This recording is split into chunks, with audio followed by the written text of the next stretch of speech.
Morgan, welcome in.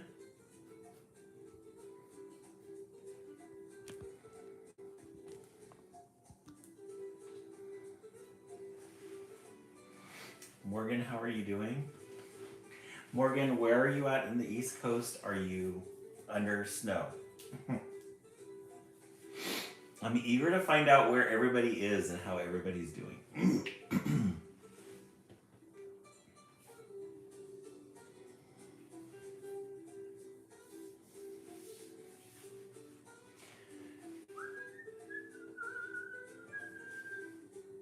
Oh, Morgan, I'm snowed in Indiana. Oh no!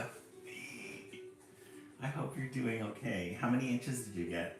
Bree, welcome in.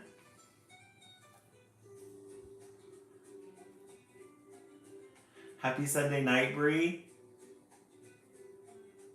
Welcome in, welcome in. About 8 inches. Oh my gosh, that's a lot. Are you supposed to be getting more, or is that where are you guys at in the storm?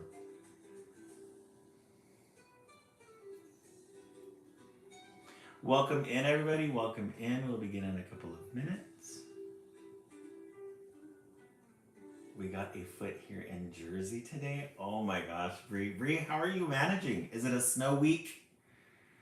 Is school closed for the week? I hope. Lola, welcome in.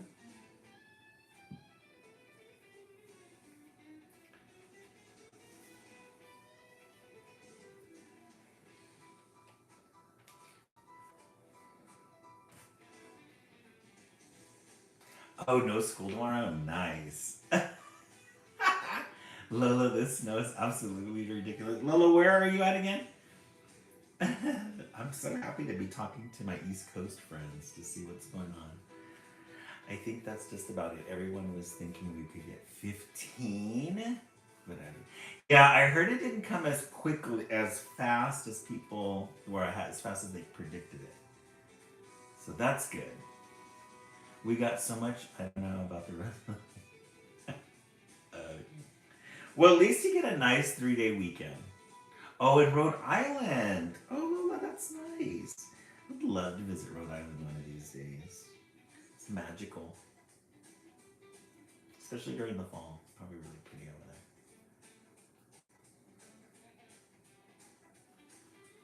there. Welcome in, everybody. Welcome in. We'll begin in a couple of minutes. We're just waiting for 10 minutes after the hour, or 130, or 20 people in the room.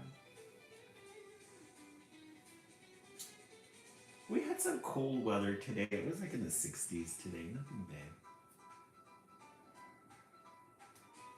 Kind of boring. It's too short. I can imagine this causes a lot of stress just commuting back and forth.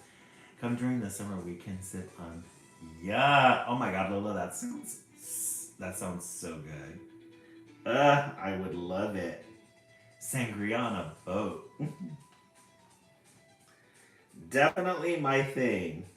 I would love to do that. I would love that.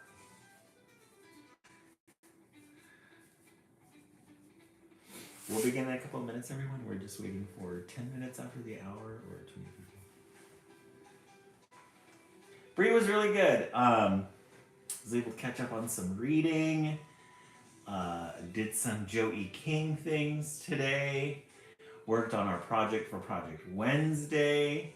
By the way, look at our bees that we did. Aren't they so pretty? Look at those. Look at those wings. Aren't they gorgeous? The pink. Love that. Yeah, so got a lot of things to do. Just finished doing laundry. You'll welcome in. And how was your weekend, Bree?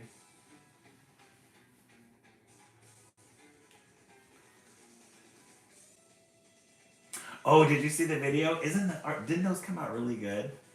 I'm really excited. I can't wait. Are you buried under snow as well? We're trying to see who is in the East Coast and Midwest and who's gotten buried. Yeah, I'm super excited about the illustrations. It was nice, nothing crazy, just pretty good. Yeah. Yeah, same here. really didn't do that much. I wanted it to be a relaxing. No snow here in Southeast Alaska. Oh, you yeah. Snow is your guys' middle name, huh? Hey, Brooke Homer, welcome in and welcome back. We haven't seen you in a while. Welcome in. Happy Sunday to you. Brooke, how are you doing in this weather? Where are you? Hopefully everything is going good. I wonder if a lot of people don't have electricity.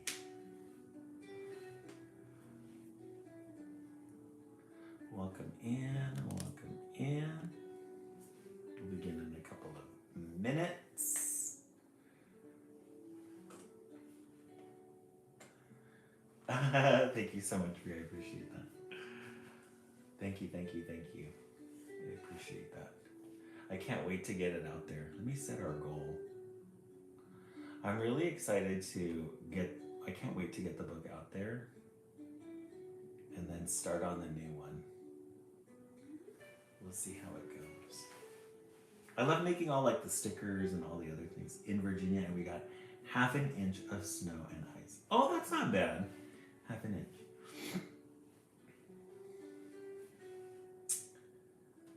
Let's see. I hope so, Ray. I hope so. It would be nice if it sold on its own, but I'm gonna have to do the work. Yeah, not bad at all, especially considering what everybody else got. How cold is it over there, though, Brooke Comer? Like, what's the temperature?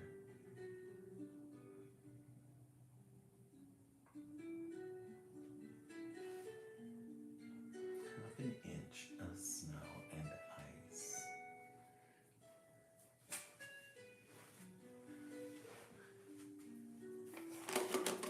All right, let's go ahead and begin. Let me turn on the timer.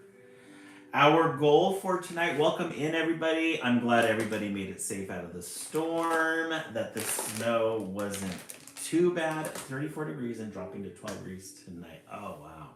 Okay, that's going to definitely be cold. I'm glad everybody made it safely out of the storm. Welcome to those of you on YouTube. I know the East Coast and the Midwest have gotten hit really bad. So we've been all thinking about you guys here on the West Coast.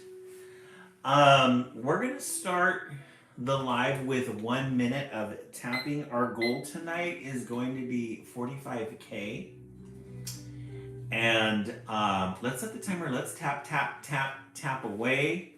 Oh, thank you so much, Miriam. I appreciate that. Went to the library, turned in all our old books, got fresh new titles. We found a couple of new titles that were published 2025. So definitely ones that we haven't read. Super excited about. There's one definitely we're going to read tonight that I'm really looking forward to. I read it and I thought, definitely have to read this one. Also, this Wednesday, for Project Wednesday, you are going to be making your own jewel encrusted heart. I went to Michael's this weekend and bought a bag of a whole bunch of embellishments because we're gonna need a variety of colors. One of the things I want you to think about is what color do you want? Minute is over. Thank you guys so much for the task.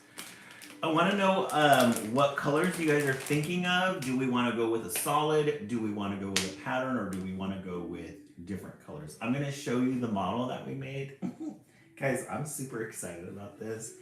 You know we love our glitter. We love our embellishments. Anything that's shiny. We've got our East Coast bee that we made. We have our West Coast. No, I think this was the East Coast and the West Coast. On Wednesday, you guys are going to be making your own jewel encrusted heart, Valentine's Day heart. Guys, isn't that gorgeous? Didn't show me you were like, oh yeah, Amber, did you see it? Didn't? Oh no. So what we're going to do is we're going to start out by cutting out a heart pattern. I have the template around here somewhere. Lola, isn't that beautiful? Let's just take a moment. I love this. we're gonna create a color, cut out a heart pattern, and then we're gonna color it underneath. I decided to use a blue marker with this one. We could possibly use glitter underneath so that we could see these, the little pops. And then starting with the jewels, we're gonna put them around one at a time. When I started doing the model, I was just kind of putting them randomly, but no, you have to start here and work your way around. That way you get a full coat. And then this one I started working on earlier today because I thought the stick will be really pretty. So what we'll do is we'll eventually get a string and then we'll put our jewel encrusted heart right here on our Valentine's Day tree. Guys, I'm really excited for this. It's the little things. All right, let's go ahead and pour some tea tonight. This is going to be, I know everybody in the East Coast right now is under a foot of snow, at least a foot of snow. The minimum. So anything warm, possibly to warm people up, is always a good idea. Tonight we're drinking peppermint with a honey base. Not a honey base, but a vanilla base. All right, we're gonna go ahead and start the live with Little Leaders, Bold Women in Black History. Jess, Pennsylvania, 10 inches of fluffy snow, and we had sleet for 4 hours. Wow, 10 inches, that's a lot. Are you gonna be getting any more, Jess, or is that it? Isn't it, Lola? I thought so too. I was thinking either the chamomile or peppermint, but I was like, I haven't had peppermint in a while, so. All right, Little Leaders, Bold Women in Black History. Oh, you guys survived Georgia Peach? Oh, yes. Oh, that's it for now. Okay. Georgia Peach, how much snow did you get?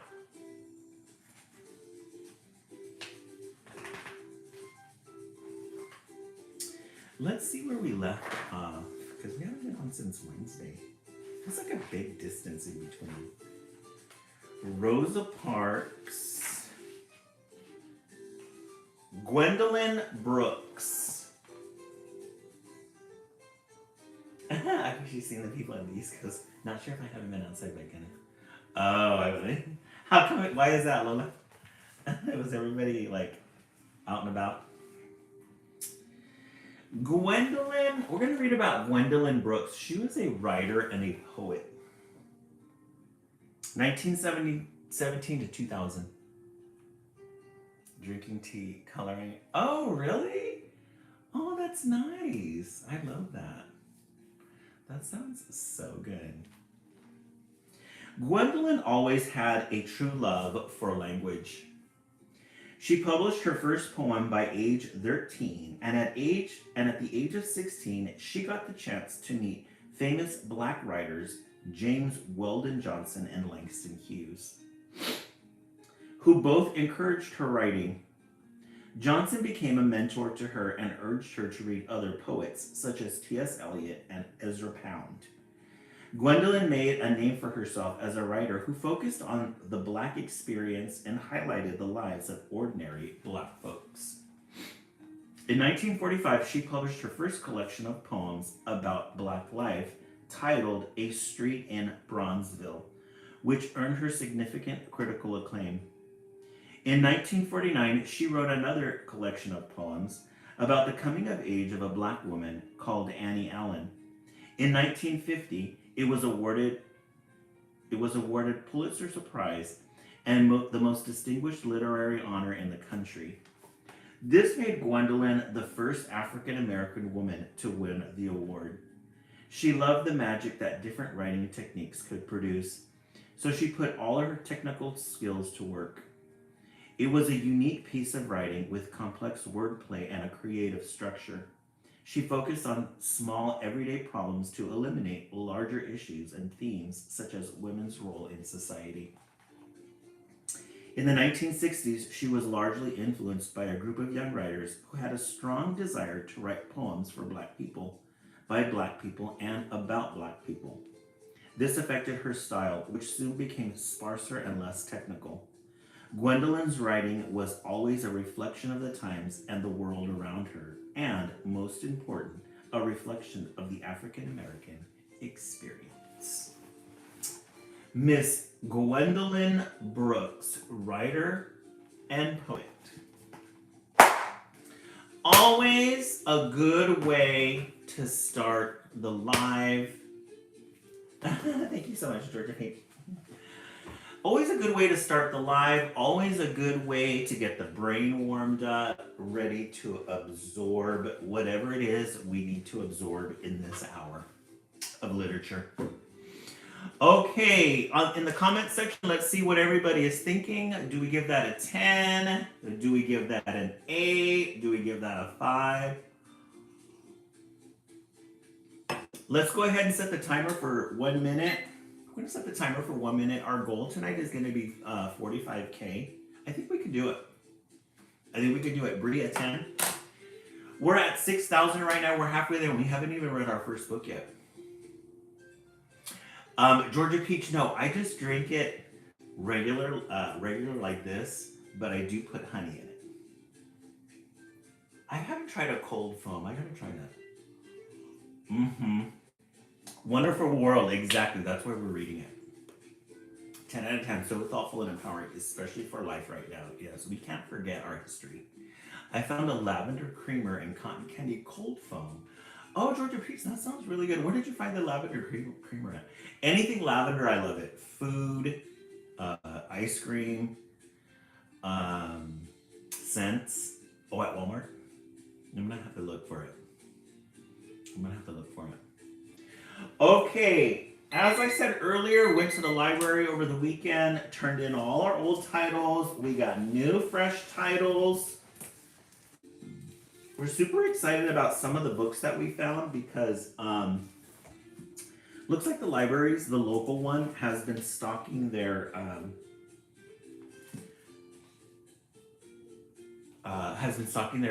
library with new titles. And again, this title is going to be very specific for our times. My Sister, the Apple Tree. My Sister, the Apple Tree. Yeah, Abby, lavender. I love like the scent and the oils. A refugee story of hope and resilience. We love a good end page. A nice red end page. My Sister, the Apple Tree. Let's see when this was published because it feels new. 2025. It feels new and it smells new too. 2025. I love this watercolor rainbow in the back here. Horchata creamer is good too. That does sound really good. Yeah, Wonderful World. This one's gonna be a good one. When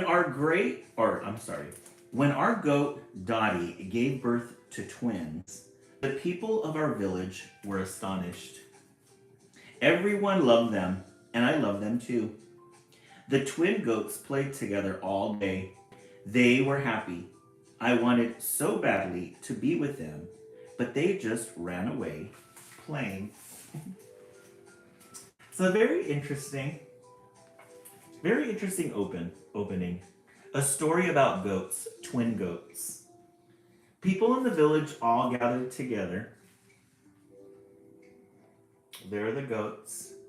That must be the dog. Yeah, the illustrations on this one, very creative. These are like the things when I kind of look at the cover and I rummage through it, I look at the illustrations and I think, oh, we could do a lot with those. But we can talk a lot about these. Just simple little lines with some color in it. But it tells a whole story.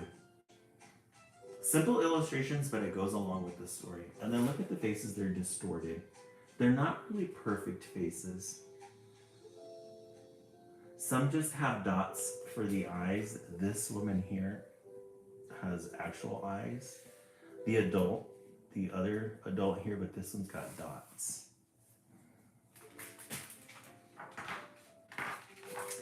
I asked my mom and dad, why didn't you have twins like Dottie so I could have a brother or sister to play with?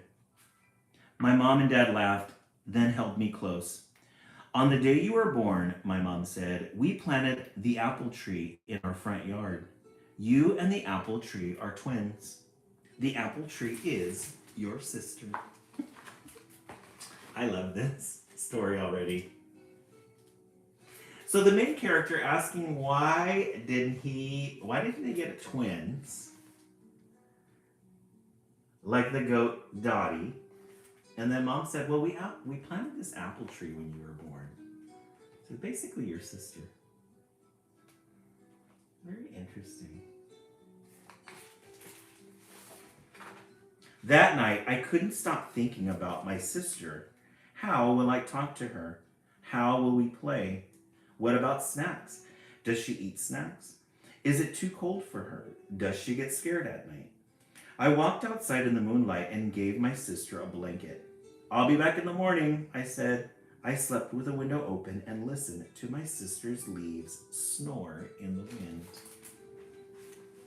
Well, so she went outside as soon as she found out that was her sister. She went to go keep her company. The next morning, I brought my sister breakfast. It's a delicious cheese sandwich, I said. I made it myself.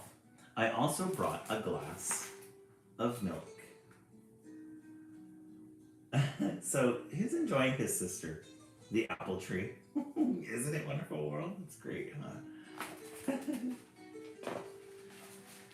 I told my sister how much I loved the green mountains that surrounded us, the clouds in the shape of horses that galloped across the sky, the river next to our home that fed the big fig tree, and the beautiful birds who visited her always. Look at these illustrations, how pretty. Hey Jay, welcome in. Probably watercolors. Again, not really detailed or perfect illustrations, just kind of some abstract ideas.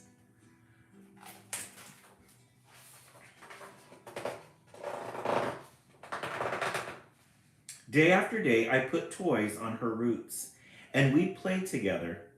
I made beautiful bracelets and flowers from flowers, and I found by the fig tree and hung them on her branches. Night after night, I bought her a blanket and slept with my window open. So he's really bonding with his with the tree. My sister and I grew taller together. I told her all my secrets. She listened, and I listened too. My sister talked to the wind. I heard them giggle when the bees came to play and whisper about which birds they liked best. I listened to them grumble and whine when it got too cold and roar when the storm was coming.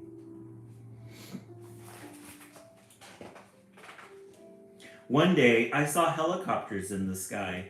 They bombed our village. We saw dust, and there was fire in the woods. The wind turned into a machine. Uh-oh.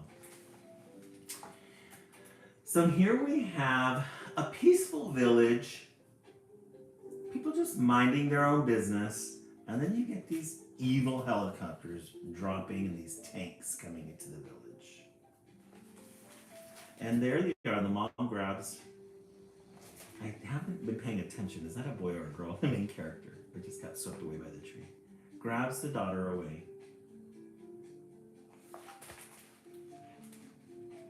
My sister's leaves curled up in fear. We have to leave our home, my dad said. We have to go. I crouched next to my sister and covered my feet with dirt. I wanted to plant myself beside her, our roots holding hands. The bees would tickle us every spring. The birds would sing our favorite songs. I wanted my hair to grow blossoms, red and white. I could not leave her. I would become a tree. You're not a tree, my dad said. You cannot stay. But I told him my sister's leaves were curled up and she was scared. I told him she needed snacks every day and couldn't fall asleep without her blanket. Aww. Yeah, very protecting. So there's all the helicopters, all the craziness going on in the background. And there's the little girl protecting the tree. I'm taking her with me. I took my dad's shovel and ran toward my sister. My dad hugged me and said, "You'll need to dig a big circle around your sister so you don't hurt her roots. You'll need to dig carefully as she'll need water from the journey." I dug and dug until all her roots were above ground. So she formed a really close bond to her twin sister, the tree. But I love these reds in the background here. Oranges, reds, yellows. Abstract pictures. In the river, I soaked the blanket I used to keep her warm at night, and I wrapped it around her roots. I lifted my sister onto my shoulders, and I held her tight. So she ended up getting that tree out, getting a blanket, soaking it with water for the roots.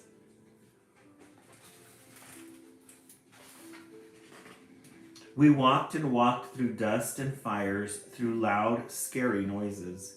I carried my sister on my shoulders, and we walked a very long time. So they had to fight through that village after being taken over. My mother and father helped carry her when I was tired. I leaned against her trunk when I needed to rest. She made shade for me on hot days. So the journey begins and their village is just under attack. Hey, Wild Faith, welcome in. But all through this time, all through this journey, the tree is protecting her.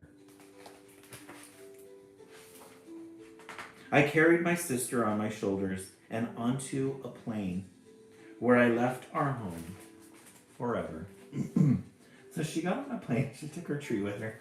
She goes, "Come on, tree, we're going." She's not going to leave that tree behind.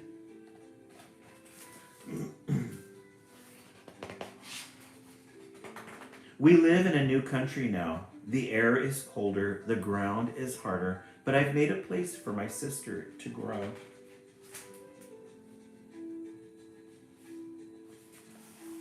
There's the mom and the dad, all chic in their black coats with some geese.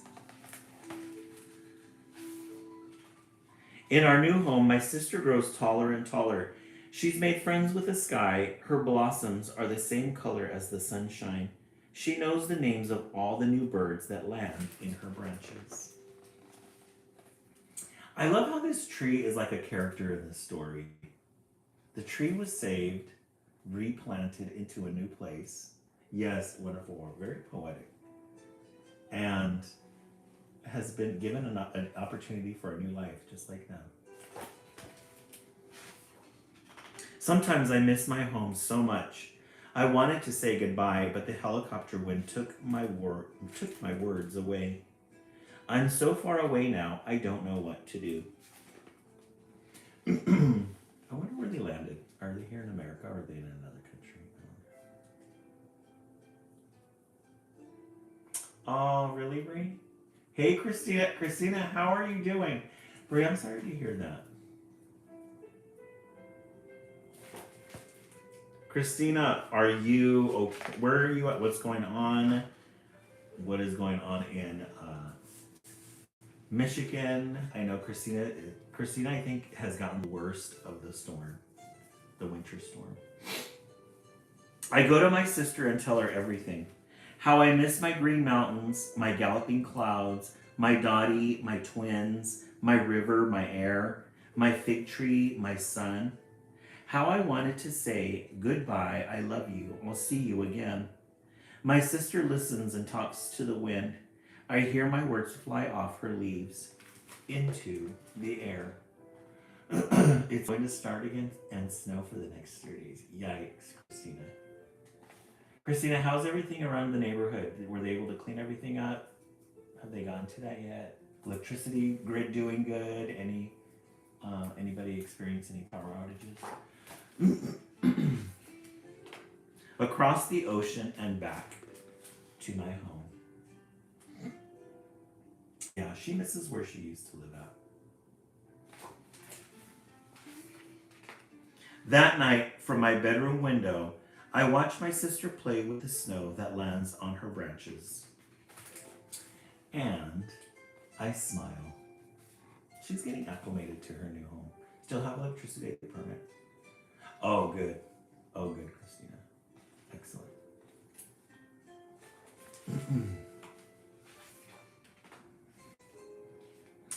Here is the afterword. It says, I grew up a grandson of Polish refugees who came to Canada after World War II.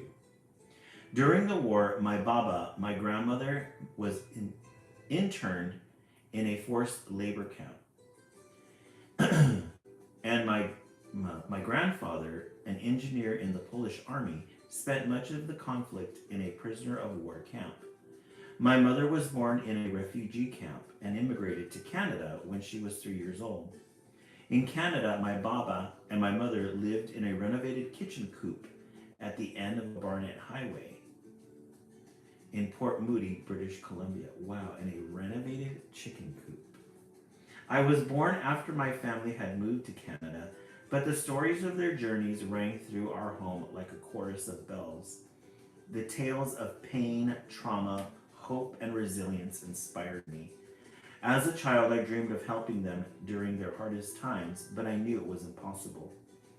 Instead, I listened and memorized their stories, and as I grew older, I began to write about them. Being a grandson and son of refugees means carrying and retelling such stories.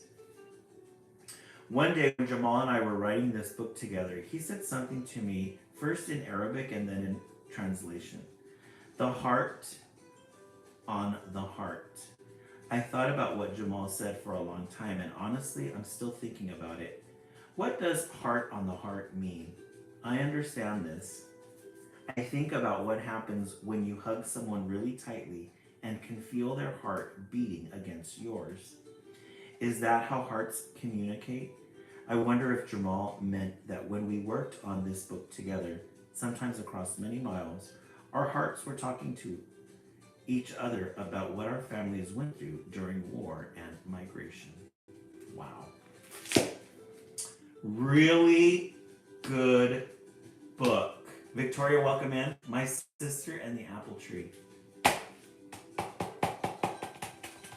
Definitely a 10.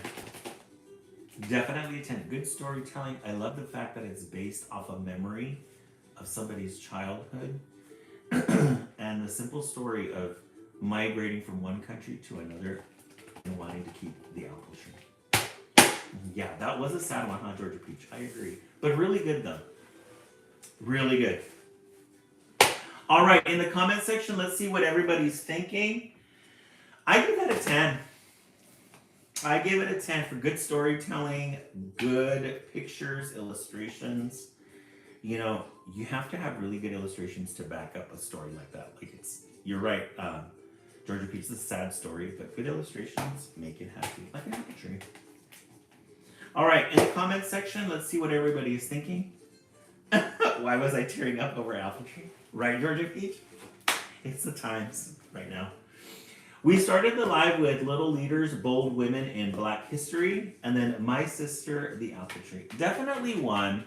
I mean, this is a given. I love these little stories, nuggets of stories, but definitely one. Give that a 10. Okay, let's set the timer. Bree, you give that one a 10. Georgia Peach a 10. Let's set the timer for 1 minute. We are already at 20K, so we far exceeded our goal for tonight. Our goal is 45K. We should be at 10,000 at this point, but we're at 20K. You guys are doing an amazing job with the tabs tonight. Excellent job. Wild Faith, you give that one a 10. For those of you who are just joining us this Wednesday, for Project Wednesday, we are going to be making jewel-encrusted hearts. You will get to choose your color pattern. If you want to do all different colors, we'll do all different colors. If you want to choose one solid color, we have a new bag from Michaels. If we want to do all red, we can do all red. If we want to do all purple, if we want to do one heart lobe, one color, and another heart lobe, another color. Different colors in the bag. Oh, and guys, over at Michael's, they have this Valentine's Day section with craft stuff. I found these googly eyes. Guys, googly eyes with heart eyes. Isn't that fun? You have the big ones, then the little ones, and then they get tinier. Tinier. Aren't those fun? Right? I said I have to get these. Have to get them, and they were only like $4.99. Normally, it probably would have been $2 with the tariffs. I really think the tariffs affect all these little things that we don't need. But hey, you need them for happiness. Isn't that fun, Victoria? Yeah, Michael's. Great. I thought we need, you know, you can never have too many googly eyes. So maybe we'll put it on our next heart encrusted, our jewel encrusted Project Wednesday. All right, let's look back in the stacks and see what we can find for tonight.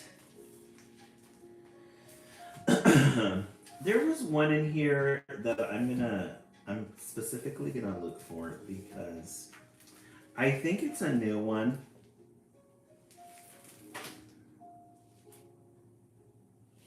I think it's a new one, and I started reading it and I thought this would be a really good one. This is a really good one. You guys are gonna love it. This is a new one. I think this was recently published. I think I'm gonna buy this for my own library too.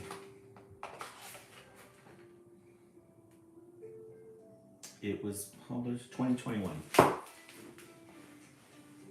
A Shelter for Sadness. A Shelter for Sadness. Now, somebody mentioned the earlier book was a little sad. This is a good social emotional book on how to welcome in sadness. How to welcome in the emotion of sadness and let it just be there. We love a good end page. Maybe it's going to be a little bit sad, but they gave us something really nice and bright to look at first. Christina, right?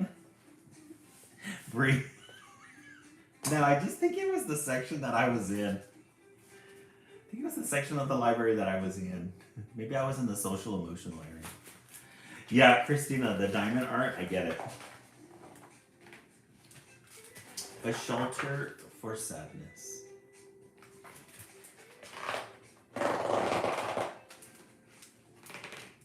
Sadness has come to live with me, and I'm building it a shelter. Guys, look at this. Sadness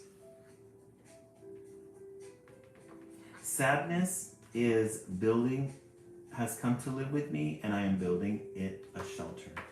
See, a book like this, if I were to have read it in my classroom, this would probably be good for like a middle school or high school, but not elementary kids, because I don't think they would. I mean, I'm pretty sure they could grasp it. But here we have sadness here in the background. And then here's the main character that's welcoming sadness. They're going to build a shelter for it. They're going to be proactive in their sadness and build a shelter. Yes, Georgia Peach, very deep. I am building a shelter for my sadness and welcoming it inside. Guys, look at, I love how sadness is pictured in this book. Just a big blob. No details, just a big blob of emotion. Look at the dark clouds in the back. Not necessarily dark, there's some like hints of blue in there. Yeah, a cute blob. Bree, right? Girl, don't let it out. No, but this is a really good one. It's just a good, to give yourself permission. I am giving it a space to sit or lie down, to curl up very, very small, or as big as it can be, to run around or stand still, to be very, very noisy, or very, very quiet, or anything in between. Oh yeah, I did notice that. You're right, Bree. I did not notice that detail. It has a little heart. So we're gonna ask sadness to come in. We're gonna welcome it, and we're gonna give it space to do whatever it wants. It can be quiet, it can be still, it can be very noisy, it can run around, it can lie down, it can be as big as it wants to be.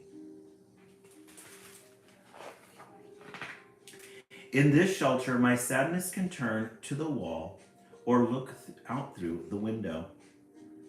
In the middle of the night or in the day, the windows will open to let sounds in or close to keep them out.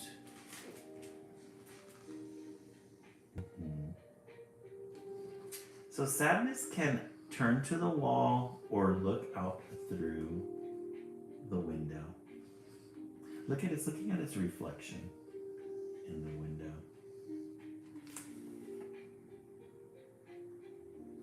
Or not look outside at all. Maybe we just don't want to look outside. Maybe we just want to be in the dark inside.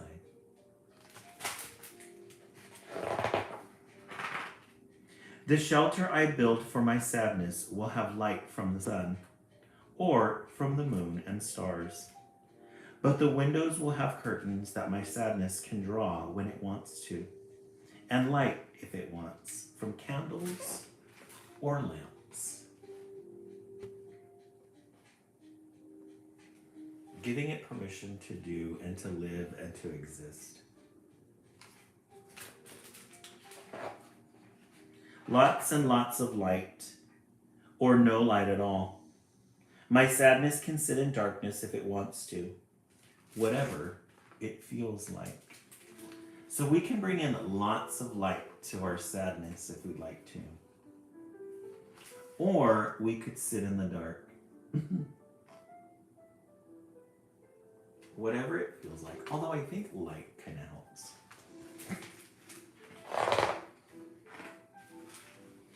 Because this is the shelter for my sadness, and it has a right to be there.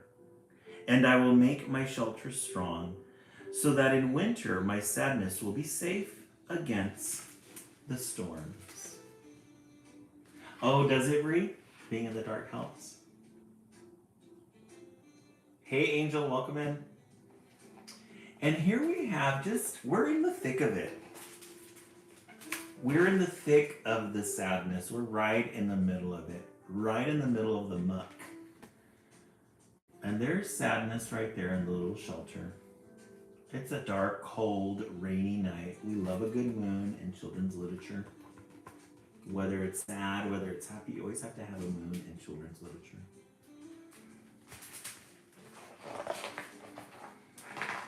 But I will give it a little garden too, so that in spring birds will come and build their nests, and green shoots will peek through the dark earth.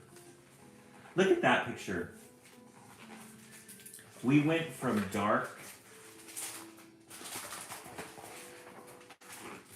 to light. And then look at how pretty the little house is decorated. The leaves, the colors. It's a little shelter with twigs.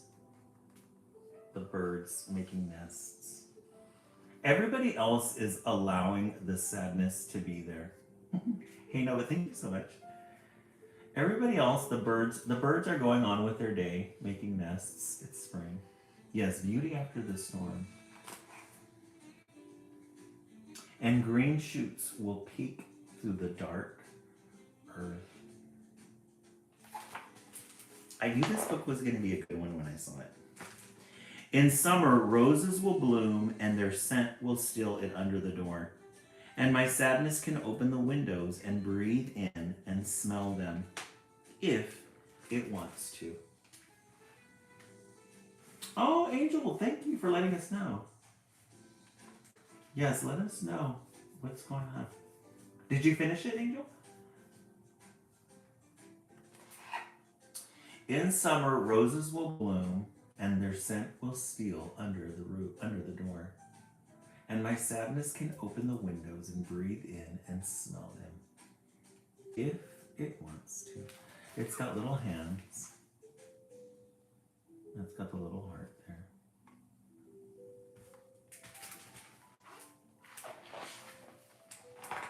In autumn, my sadness can look out at the trees and cry when the leaves turn red and orange and fall to the ground.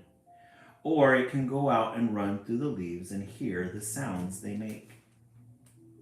It can build bonfires and dance around them, or sit quietly and watch the flames. Oh, you got your cover done? Nice. Angel, are you doing your own illustrations? So here's sadness just enjoying the outdoors. And look at how gorgeous that fire is. And these colors, red, these deep reds and yellows. And the crackling of the fire. It's almost like a whirlwind.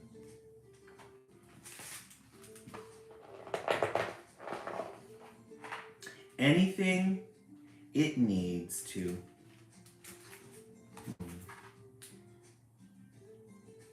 There's the person who let in the sadness. Look at the sadness. In a vulnerable state. Sometimes I will visit my sadness in its shelter every day, every hour, if needed. Aw. He brings it tea. Oh, no pictures, just with the cover. Oh, okay. And look at that sunset. And these colors. Isn't that beautiful? These yellows and oranges and greens.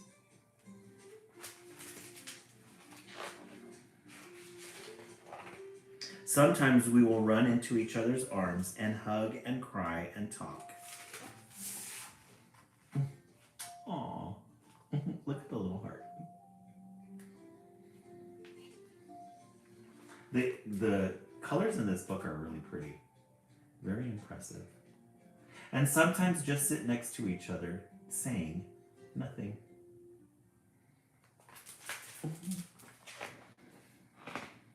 Sometimes I will be too busy to visit my sadness for a while, but that's okay too. I have built a shelter for my sadness, and it is safe inside, and nobody will hurt it.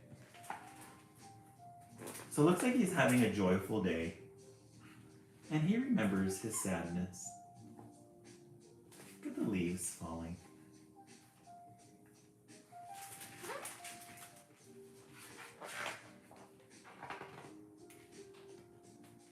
I can visit whenever I need to, whenever it calls to me. And whenever my sadness wants, it can come out of its shelter and hold my hand. Yes, dormant sadness. Yes, the sadness that is in all of us, that lies dormant. You're right.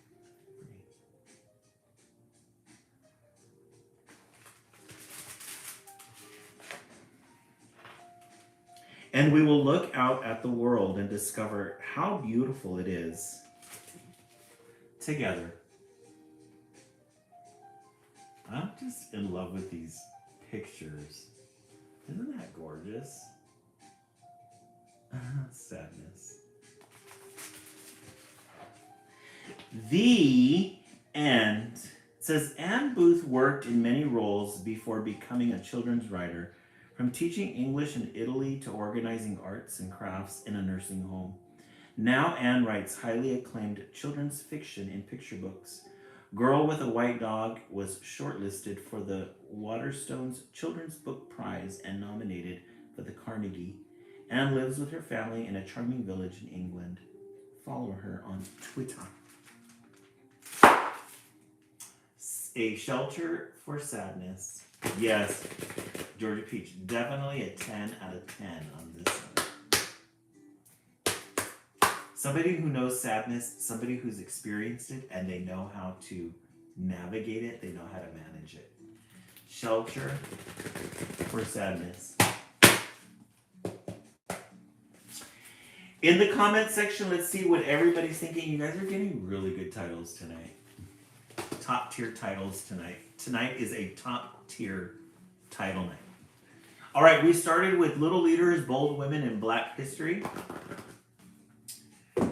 Then we wrapped our heads around My Sister and the Apple Tree. And then we just left A Shelter for Sadness. This definitely, yeah, Wild Rose. I'm caught between 1 and 2, but I'm gonna have to go with A Shelter for Sadness. I love books like this.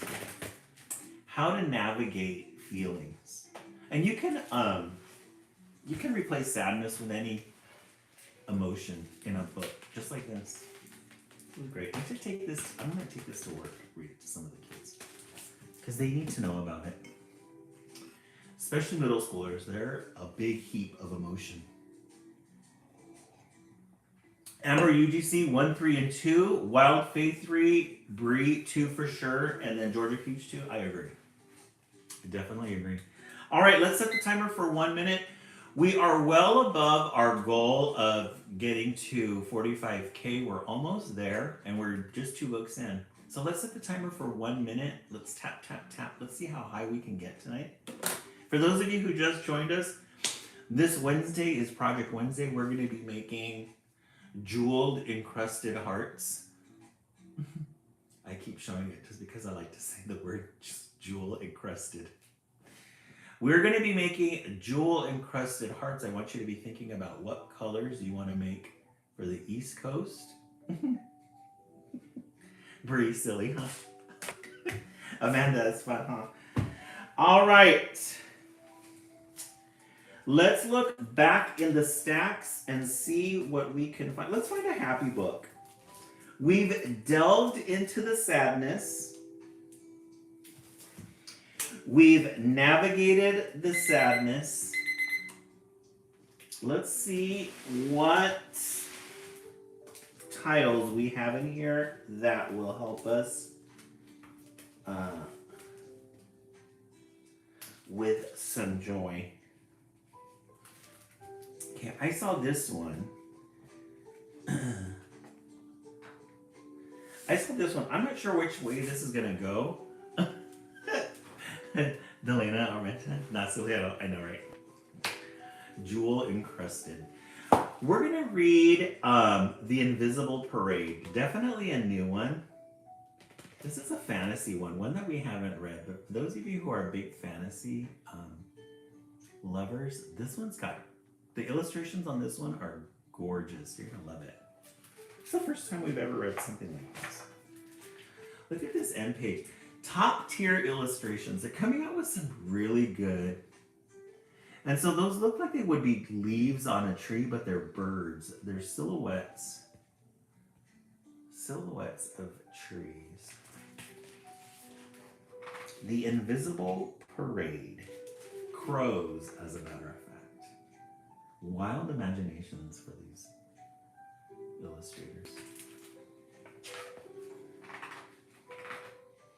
November blew in on a cold, gray wind, and dark-eyed Kayla woke to the tapping of branches at her window. Get up, they seemed to say. There's a party tonight. But Kayla did not want to go. Look at these browns. So November blew in on a cold, gray wind, and dark-eyed Kayla woke to the tapping of the branches at her window. So that's Kayla, or maybe Kala. Maybe it's Kala. And there's some pictures here, some photographs. Maybe her, hold on guys, I have to clear this thing here. Drag the puzzle piece into place. Let's see. There we go. So maybe she's upset. Maybe her grandfather's passed away. She's really upset about it. She looks sad. Everyone in the house was awake and busy, but Kala didn't feel like doing much now that grandfather was gone. She hurried down the hall, fast, fast, eyes on the floor. But look at these illustrations, guys. It's like browns and golds and burns, darks. They did not hold out on the details of these pictures. So her grandfather did pass. This looks like a lot of like things maybe the grandfather purchased. And look at that gold brownish colors. That sofa, and there's stacks of books here. Lots of details. Maybe some birds on the sofa there. The bookends are dragon faces and these timepieces and little glasses here. This is art. In the kitchen, the pots bubbled and the pans hissed with food for the guests who would arrive later. There is a party tonight, they seemed to chorus. I know, she murmured, but Calla did not want to go. She sipped her champurrado, sweet with chocolate and cinnamon, but it had gone cold. Hey, Rachel, come in. So it looks like they're getting ready for a party. All the foods and everything at the bottom there. She's drinking her champurrado, but it looks like it got cold. You have a cat looking at the crow here. The kids playing in the background.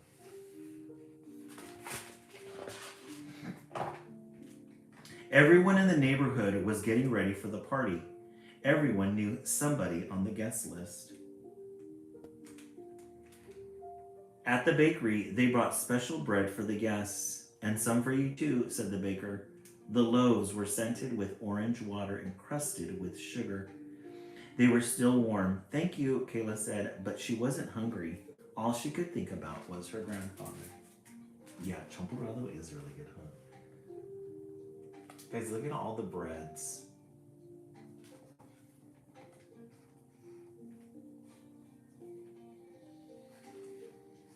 This looks like a Dia de los Muertos book. Hungry, pan de muerto.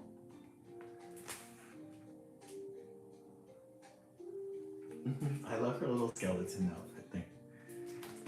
She loves death.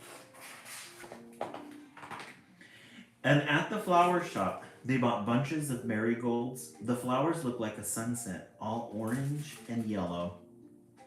But Kayla hurried down the street, fast, fast, eyes on the ground.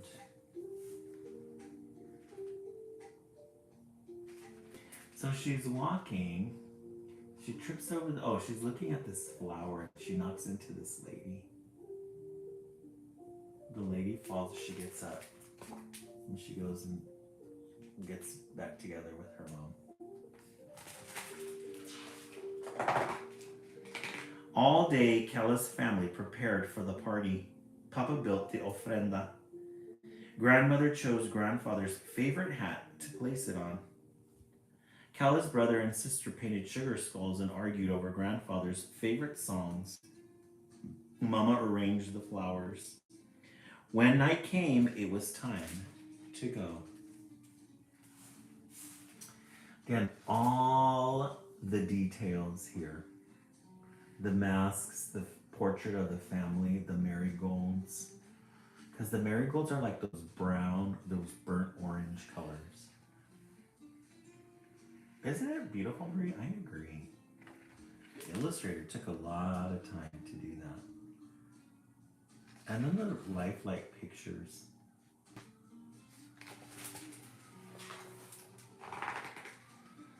The gate to the cemetery creaked on its hinges, and its high voice said, "The party is starting." "I still don't want to go," said Kayla, but she didn't say it very loudly. She didn't want anyone to know she was afraid. So dark-eyed Kayla went to walk among the graves.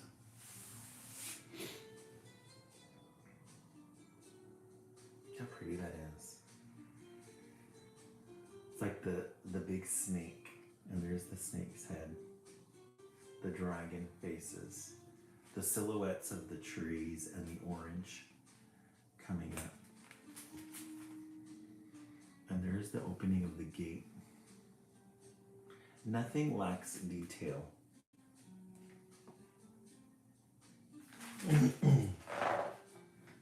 Everywhere, people had built their altars and lit candles to welcome the guests. Some sat quietly, some sang songs. This was the day the dead returned, and each family had its own way to greet them. Isn't that a great picture? Just silhouettes with bright orange light. Isn't that great? Beautiful. Kayla kept her eyes on her shoes and hurried fast down the path. When she looked up, she realized she was all alone. Which way to go? In the shadows, the tombstones looked like people. She heard voices, but not her mother's voice. She heard snatches of laughter, but not her brother's high laugh. Then out of the dark, a clippity-clop and sound of hoofbeats. They got louder and louder, shaking the ground, and just as Kayla thought her ears would burst, they stopped. So there she is right in the middle of the funeral. And then you get like this shadowy figure here. Cloaked. Silhouettes of the crows. Hey Caitlin, welcome in. Caitlin, how are you feeling? Kayla looked up and saw a rider on the tall horse. She opened her mouth to scream, but just then she heard a booming achoo. Without thinking, she said, "Bless you, salute."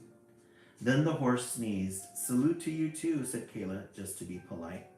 "Thank you," moaned the rider. "I don't feel good, not at all." It was hard to be scared of someone with such a runny nose. "When I'm sick," said Kayla, "Mama tucks me in and makes me soup." The rider sighed. "That does sound good. Do you think she'd make me some too?" "If we ask nicely, you must have a good view from up on that horse. Can you help me find her?" And this is the horse that they're talking about. It's a big, gooey mess of gold. Hey, John, welcome in. The rider groaned as if the very thought pained him. "Oh no, I'm too sick to help." "Come with me and we'll try to find her together," said Kayla. "Then you'll get your soup." But no sooner had they started down the path than another rider emerged from the trees. Again, great, amazing colors. And I just gave each one for one of my soldiers. Oh, really nice. Caitlin, come on over. That sounds really nice. Kayla looked up and drew in a deep breath to scream. The horse was all bones, and so was the rider in the saddle. But as the horse and rider trotted along, they made much funny music. Their ribs and shins and knee bones and knuckle bones went this way and that, clonking and bonking together, making plinkety sounds like a xylophone.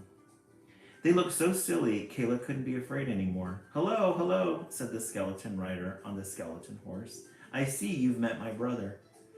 "I was hoping he'd help find my family," said Kayla, but he doesn't feel well."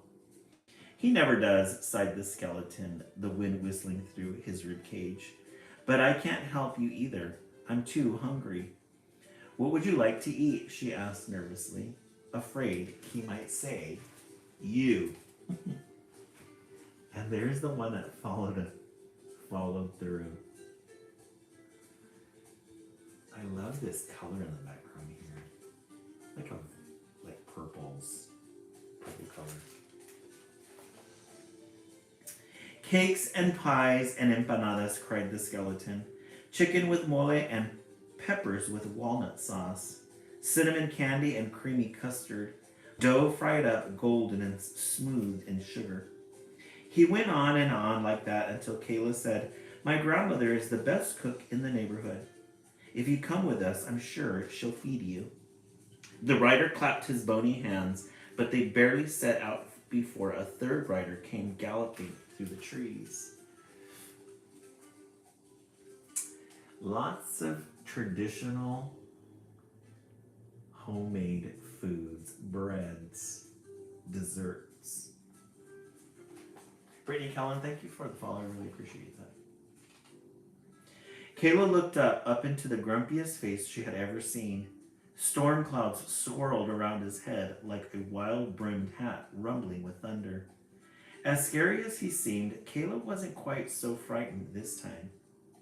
It's rude to stare, the new rider grumbled angrily. Quickly, Kayla looked down at the ground. Look at me when I'm talking to you. But you said... The first rider sneezed and blew his nose. He just likes to argue for the sake of arguing. No, I don't. Yes, you do. But look at that detail on that horse. And that red and yellow. Look at his head. It's this big whirlpool of fire. And these red details. Like a mechanical horse. A mechanical Trojan horse. Then all three riders were shouting at one another. Kayla could have told the angry rider that her sister loved to squabble, if only he would help Kayla find her, but no one seemed to be listening. Well, she said loudly for the sake of being polite, I have to go find my family, but it was nice to meet all three. 4, said a new voice, cool and quiet and still like a lake. There are 4 of us. So she's trying to get these people to help her find her family, and they're busy arguing with each other. So, the long bony finger. Kayla realized the 4th rider had been with them all along. Now he emerged from the whispering leaves of the trees. He wore a cloak of gleaming crow feathers, and his horse was a lot larger than all the others, its coat glowing pale as moonlight. I'm glad you came to my party, he said. Please don't be afraid. You've met me before, and my brothers, too. So we get this glorious, this is a different one. This is more of a light, glorious, strong hat. And look at this figure here, this shadowy figure. We don't get to see a face, we just see this silver, leaving that red and orange behind.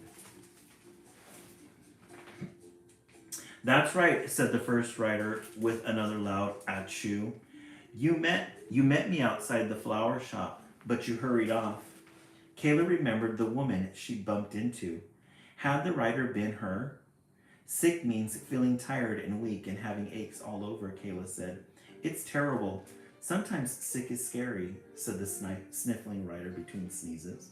But it gives people the chance to take care of you and give you the chance to take care of someone else.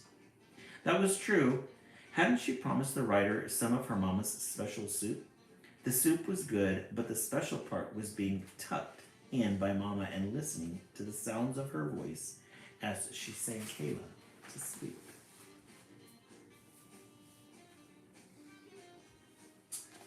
I can think of these marigolds, those very deep orange ones. I met you and your brother and sister at your house, said the grumpy rider, lightning shooting from his hat. But you covered your ears. Very rude. They were fighting, protested Kayla. There's nothing good about that. Sometimes we fight for no reason, said the rider, but sometimes we fight for what's right. A fight can also grant us the chance to forgive. Kayla thought of how good it felt to speak up when her brother was being mean or her sister was being unfair, and how much better it felt when they made up and could laugh together again. So maybe the grumpy rider was telling the truth. So I guess each figure represents a different type of anger or a different type of fight. You met me on the street today, said the skeleton rider, but you looked away. Kayla remembered the man with the sign and how frightened she'd been. What can be good about hunger? The skeleton's bones went plunkety-blunk as he said, hunger can remind us to be grateful for what we have.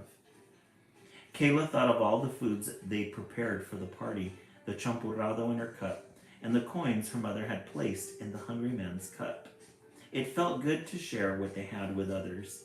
At last, Kayla turned to the fourth rider, who sat silent in his cloak of gleaming feathers.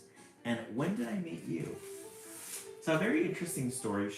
She came across all these figures before, and all of these figures represent the people that she ran into. But she thought she knew. In the hall, every time she walked by the couch where she and grandfather used to read books together, every time she thought of the story they would never finish. You are death, said Kayla. This is your house and this is your party, but you cannot tell me not to be afraid of you. Come with me, Kayla, said the writer, and you will see. So we're getting to see this different color from this character who brings in this silver and this blue. Up onto the horse of pale moonlight went Kayla, and though she was afraid, she held tight to the rider's crow-feathered cloak. The horse leapt, his great hooves striking the ground with a sound like a gong, and up over the graves they soared. So she's going to go with this particular rider. Look at the layers and details of that cloak. We don't get to see an actual face, just the rider itself. Ooh, we get a fold out. Below them, Kayla saw all the families gathered, the candles lit upon the altars, making little islands of light. Some people sang and laughed loudly, glitter on their faces, veils in their hair. Some danced with no music but the sound of their own hands clapping. Some sat quietly, heads bowed, gazing upon the photographs of those they loved. Besides them and among them, Kayla saw the others, the guests, all those who had passed. They came to eat their favorite foods, laid out upon the altars. They came to sit with their families by the light of the candles. And though their loved ones couldn't see them, they felt their presence just the same. Oh, thank you so much, Kristen Stevens. I really appreciate that. Hey, Billy Cody, welcome in. Billy Cody, how are you doing? How's baby Dennis doing? What do you see, Kayla? What do you hear? She heard silence and celebration. She saw dancing and prayer. Everyone greets me differently, but they do not shut the door when I come knocking, said Death. I am nothing to fear, Kayla. You cannot see your grandfather or all the ancestors and friends who came before him, but they are still with you. So this is Kayla. Oh, you're just very tired. Billy Cody, did you get a lot of snow? So this is Death, and we get this fold out. I haven't looked at this fold out yet, but look at these gorgeous illustrations. Again, children's literature. He hasn't slept in a while. It's been an invisible parade. So you could put this in a museum and hang it for all to see, and people would think it's just a gorgeous art piece. And it really is. Look at this butterfly. Look at this monarch butterfly down here. Isn't that beautiful? And this one here. Isn't it, Billy Cody? We need to get a hold of Christian Siriano and have him make that butterfly. This would be gorgeous at the Oscars. They did it right. Can you imagine? Or at the Met Gala, or something like this. How pretty that is, those ruffles. That's really pretty.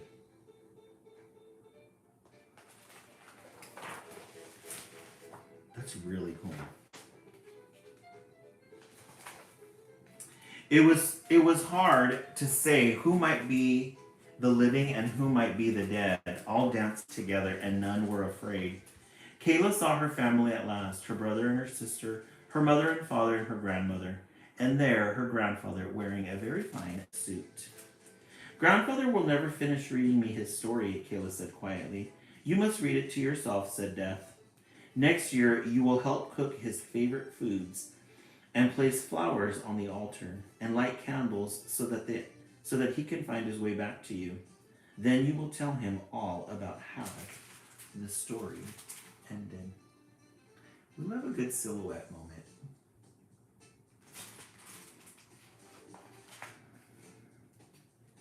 Kayla found she liked that idea very much.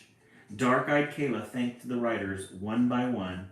She was no longer scared to look into their faces.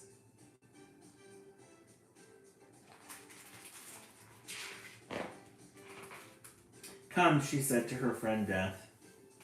It's time to join the party.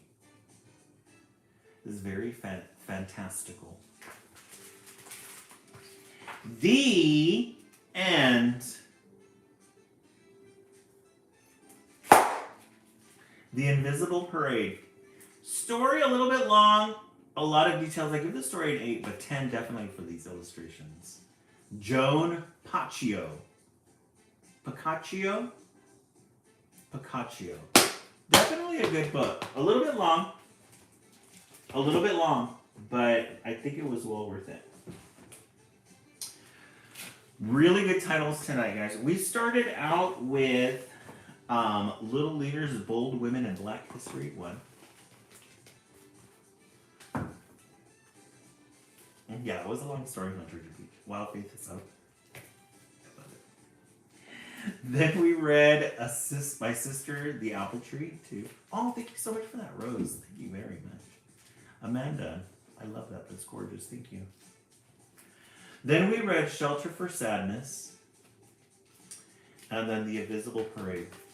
I'm gonna hang on for a Shelter for Sadness. This is a really good one. This one's a good runner-up though, because the illustrations. You could spend hours looking at the illustrations. Trump Blows, Bubba, you give that one an 8. Bree 2.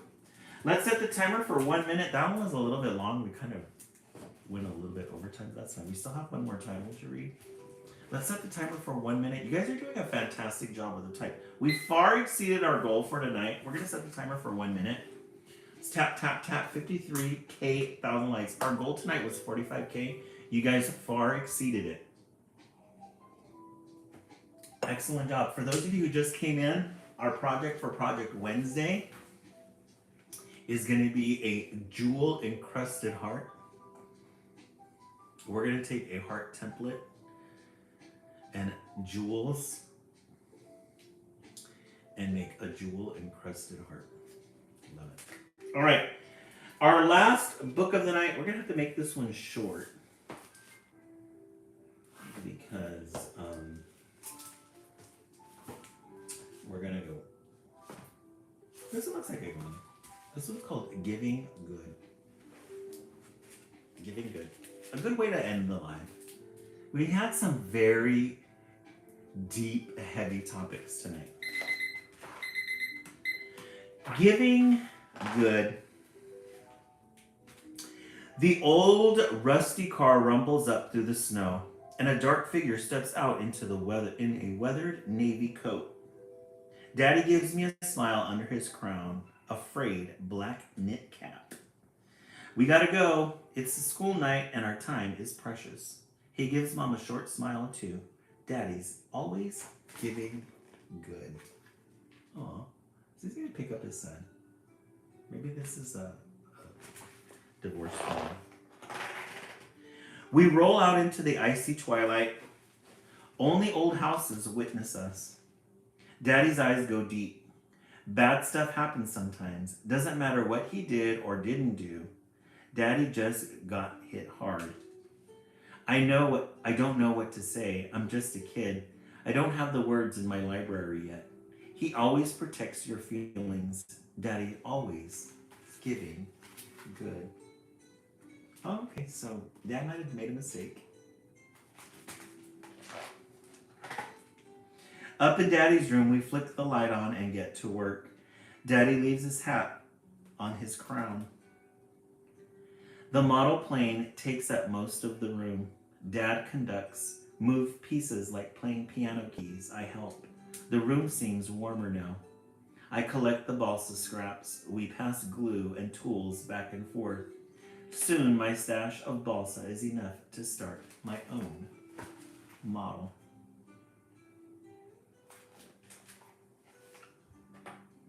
Side by side, we conduct our symphonies. We don't talk much at first, don't need to. We're in the zone. Quiet outside, quiet inside. Then Dad asks, "How you and Mama doing?" "Okay," I say. "How's your brother doing?" "Okay," I say.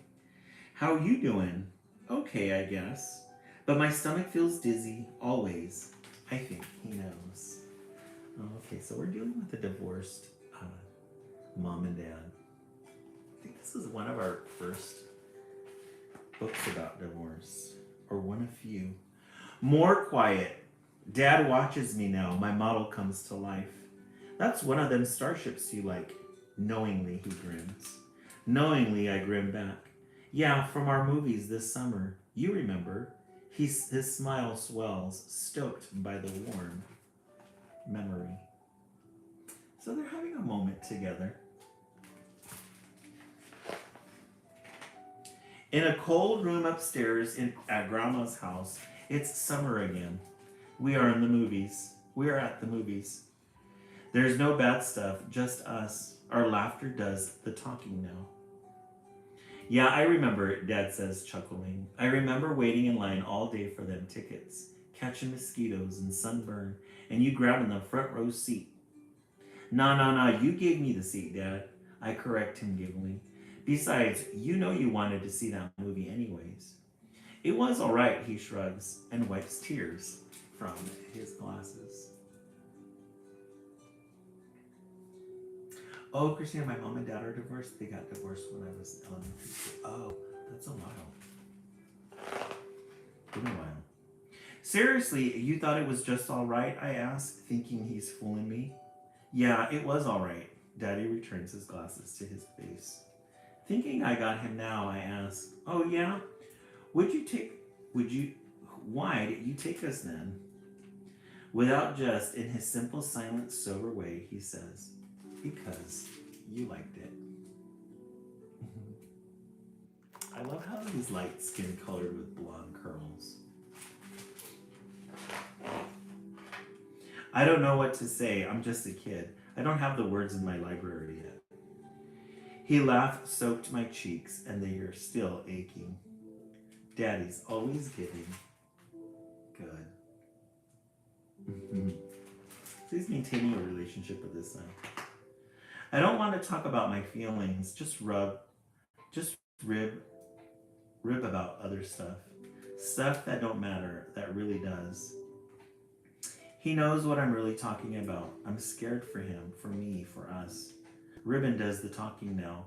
He makes me feel funny, feel good. He makes me feel normal. He always gives a laugh at what I say. Daddy's always giving good. Soon, all too soon, the winds chime and rattle the frostbitten windows. Looking out, Daddy sees the skies are now inky black. He knows it's a school night and our time is precious. I suppose I should get you back, he says. No laughing now. We pull on our coats, nod at the balsa bits strewn across the floor, and head out down the dark stairs into the cold night, our breath leaving a cloudy wake behind us. The cold, inky night lashes our skin. We love a good moon in children's literature. Daddy looks down at me, noticing for the first time, "Where's your hat, son?" I don't know. I don't think I have one. It's just a quiet book about spending time with your dad who's divorced. And then coming home. Without a thought, without hesitation, Daddy removes his frayed black knit cap. It suddenly, softly, lovingly crowns my head. I am warm now.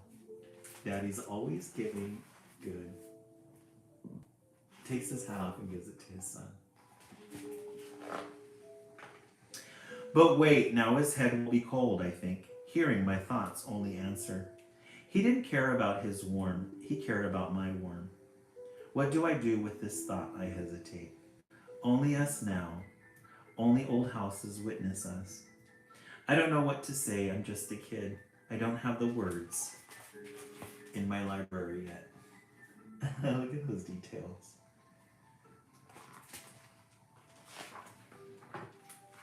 So I just say what I know. I love you. It's a sweet book. The end. It says, at the age of 6, Aaron Boyd knew he wanted to illustrate children's books.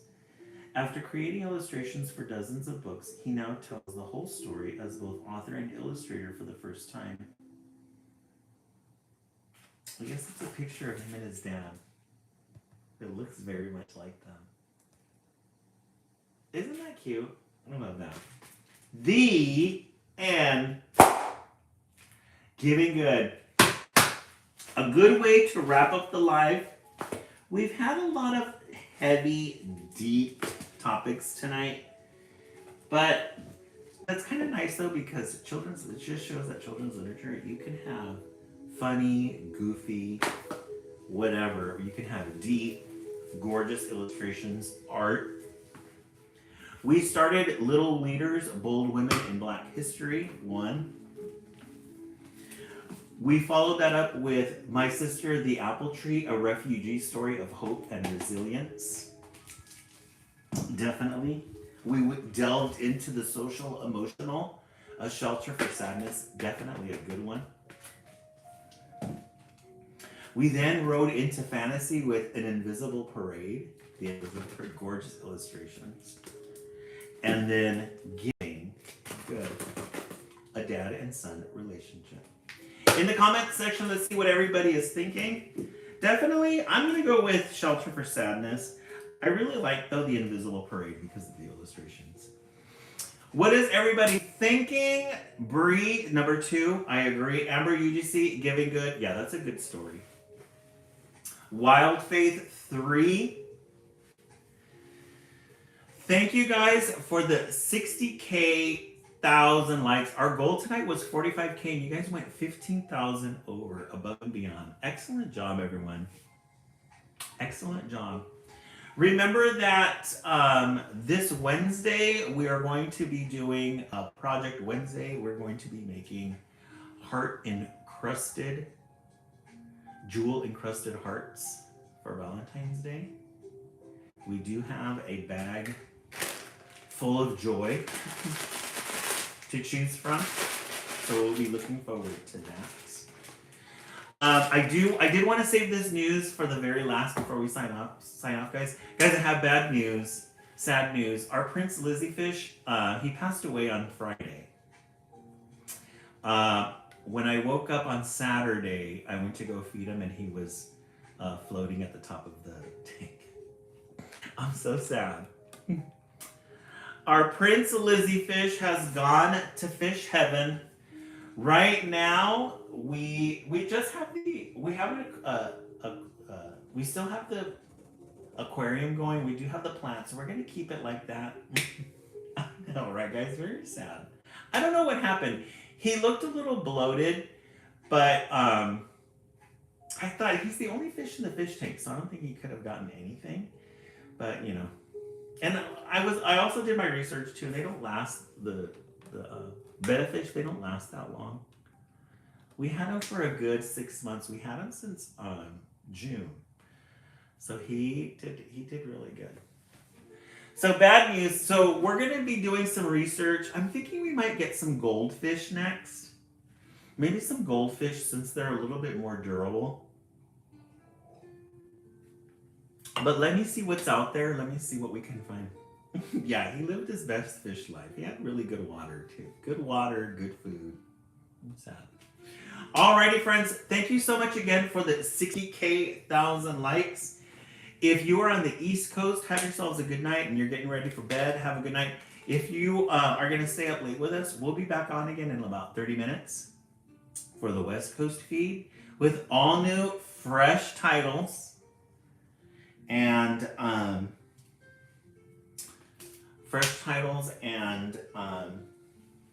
whatever else we could think of. Alrighty, friends, have yourselves a good night, and we will see you in 30 minutes. See you soon.